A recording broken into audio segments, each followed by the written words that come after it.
चलिए देखते हैं खबरें अब सुपरफास्ट अंदाज में। बिहार में लू और गर्मी से अब तक 150 से ज्यादा लोगों की जान चली गई है। आपदा विभाग ने 90 लोगों की मौत की पुष्टि की है। पर्यावरण संरक्षण के लिए बिहार सरकार ने बड़ा फैसला लिया है। अब घर बनाने के लिए पेड़ लगाना अनिवार्य होगा। साथ ही सड़क बनाने के नाम पर पेड़ नहीं काटे जाएंगे। मुजफ्फरपुर में एक किसान के घर बेखौफ अपराधियों की गुंडागर्दी नजर आई। तस्वीर सीसीटीवी में कैद हुई है। 20 से 25 गुंडों ने घर में घुसकर तबाही मचाई। पुलिस द्वारा मामले में गिरफ्तार 3 गुंडों को छोड़ने के बाद लोग गुस्से में हैं।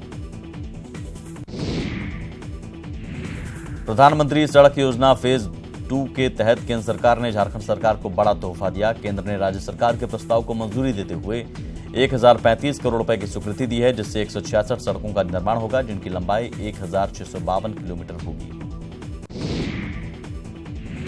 पलामू में पंजाब नेशनल बैंक की शाखा में लूट की कोशिश नाकाम कर दी गई। गार्ड की सूझबूझ से अपराधी लूटपाट में नाकाम रहे। बाइक सवार 5 हथियारबंद अपराधी लूटपाट करने पहुंचे थे। पुलिस पूरे इलाके की घेराबंदी कर लुटेरों का सुराग लगाने में जुट गई है।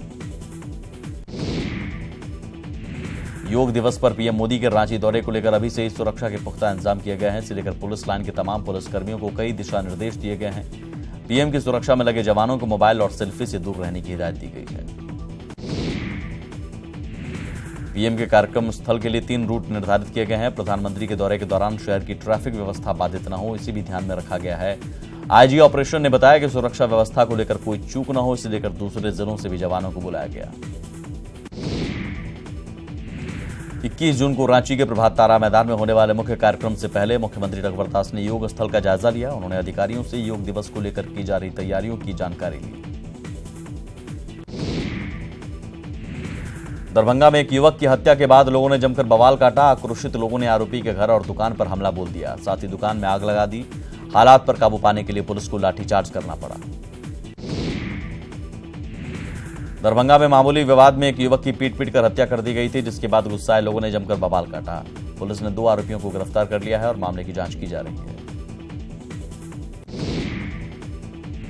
आरजेडी के राष्ट्रीय उपाध्यक्ष रघुवंश प्रसाद सिंह के तेजस्वी यादव पर बयान के बाद आरजेडी डैमेज कंट्रोल में जुटा है।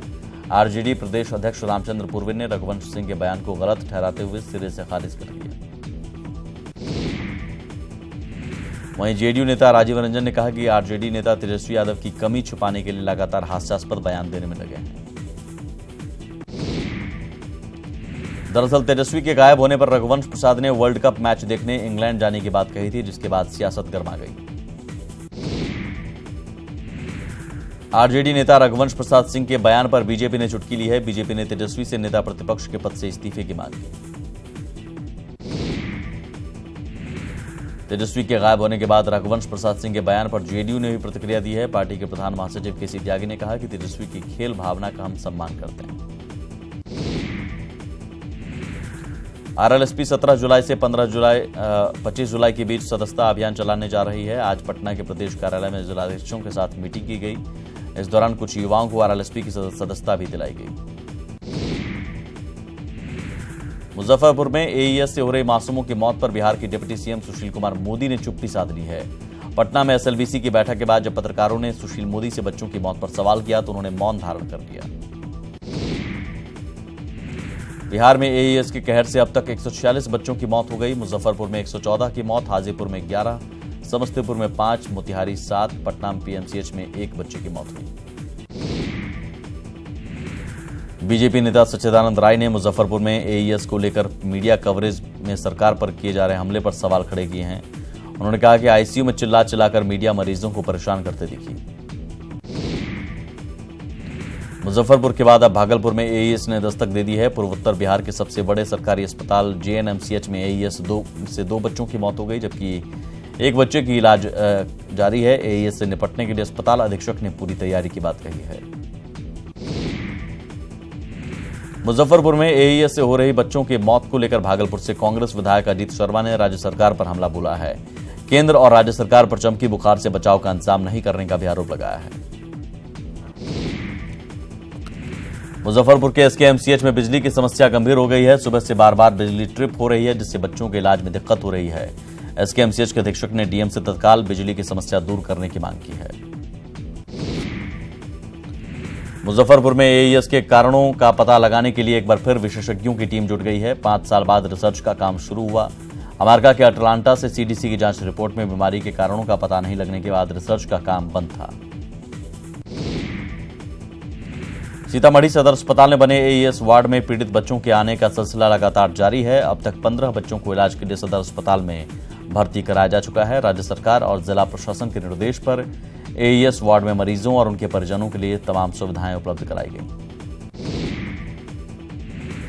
चमकी बुखार पर पीएचईडी मंत्री विनोद नारायण झा ने विवादित बयान दिया है। उन्होंने कहा कांग्रेस के पीएम के अब तक मुजफ्फरपुर नहीं आने की बात को लेकर कांग्रेस पर निशाना साधा। बेगूसराय में एसटीएफ और जिला पुलिस ने संयुक्त अभियान चलाकर 50,000 के नामी अपराधी गोलू कुमार को गिरफ्तार कर लिया है। गोलू कुमार के साथ 6 और अपराधियों को भी गिरफ्तार किया गया। कार्रवाई के दौरान एसटीएफ और अपराधियों के बीच जमकर फायरिंग की भी खबर है।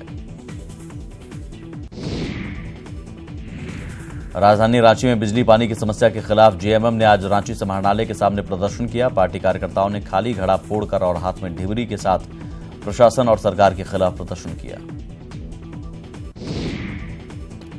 जेएमएम नेता हेमंत सोरेन ने बिजली पानी की किल्लत को लेकर सरकार पर निशाना साधा है। हेमंत सोरेन ने कहा कि रांची जैसा शहर में बिजली पानी की समस्या भयावह हो गई है और सरकार मूकदर्शक बनी हुई है। जेएमएम से निष्कासित विधायक जयप्रकाश भाई पटेल ने हेमंत सोरेन पर जोरदार हमला बोला। जेपी पटेल ने कहा कि विधानसभा चुनाव में एनडीए को 65 से ज्यादा सीटों पर जीत मिलेगी। उन्होंने महागठबंधन को स्वार्थी और प्रभावहीन लोगों की जमात करार दिया। मुंगेर में शराब माफिया जमकर अपना धंधा चला रहे हैं। पिछले 3 दिनों के अंदर जिले के विभिन्न थानों से 552 बोतल विदेशी शराब, 5 लीटर महुआ शराब बरामद होने के साथ 6 शराब माफियाओं की गिरफ्तारी ने जिले में शराबबंदी नीति की पोल खोल दी है। पटना के गौरीचक थाना क्षेत्र के चकहरीमा गांव में भूमि विवाद में एक किसान की गोली मारकर हत्या कर दी गई। हत्या का आरोप पड़ोसी शख्स पर लगा है। ग्रामीणों की सूचना पर पुलिस ने शव को बरामद कर लिया। खगड़िया के अलौली में 10 साल के एक बच्चे का शव मिलने के बाद सनसनी फैल गई। बच्चे का शव बगीचे में बरामद किया गया। आशंका जताई जा रही कि बच्चे की हत्या कर शव को बगीचे में फेंक दिया गया। बांका के बाराहाट पीएचसी की लापरवाही की वजह से एक नवजात की मौत हो गई। प्रसव कराने बाराहाट पीएचसी पहुंची महिला की ओर से समय पर 2000 रुपए जमा नहीं करने के कारण देर से इलाज शुरू किया गया और जन्म लेते ही बच्चे की मौत हो गई। सुल्तानगंज नगर परिषद के मुख्य पार्षद दयावती देवी ने सुरक्षा की गुहार लगाई है। अपने ऊपर जानलेवा हमला होने का हवाला देते हुए उन्होंने कहा कि उनकी जान को खतरा है। बांका अंचल के नजीर ने बीडीओ पर सरकारी राशि के गबन करने का आरोप लगाया है। शंभूगंज के नजीर ने बीडीओ पर सरकारी फंड के 23,000 रुपए गलत तरीके से निकालने का आरोप लगाया है। गढ़वा के हरिहरपुर ओपी पुलिस ने मझिगावा में ग्रामीणों के सहयोग से अवैध रूप से चलाए जा रहे शराब की भट्टी को नष्ट कर दिया। शराब भट्टी के कई सामान बरामद करने के साथ 5 ड्रम निर्मित महुआ शराब को भी नष्ट किया गया है। गोपालगंज के कटैया में जिनबाबा पुल के नीचे नदी में एक महिला का शव बरामद किया गया। शव की शिनाख्त कर ली गई है। पति की मौत के बाद महिला तनाव में जीवन जी रही थी। बेगूसराय में एसटीएफ और जिला पुलिस ने संयुक्त रूप से अभियान चलाकर 50,000 के नामी अपराधी गोलू कुमार को गिरफ्तार किया। गोलू कुमार के साथ 6 और अपराधियों को भी गिरफ्तार किया गया। पूर्णिया के डगरुआ में अपराधियों ने एक युवक को गोली मार दी। गोली लगने से युवक की हालत गंभीर बताई जा रही है। पुलिस मामले की जांच कर रही है। रोहतास के डेहरी में छेड़खानी करने वाले एक शख्स की लोगों ने जमकर पिटाई कर दी। लोगों का कहना है कि शराब पीकर लगभग हर दिन यह शख्स लड़कियों के साथ छेड़खानी करता था। परेशान होकर मोहल्ले के लोगों ने जमकर पिटाई कर दी। बेगूसराय में निजी फाइनेंस कंपनी के कर्मी के साथ 12.5 लाख रुपए की लूटपाट करने वाले 3 आरोपियों को पुलिस ने गिरफ्तार कर लिया है। पुलिस का कहना है कि सभी ने अपना इल्जाम स्वीकार कर लिया। और इसी के साथ इस बुलेटिन में इतना ही। नमस्कार।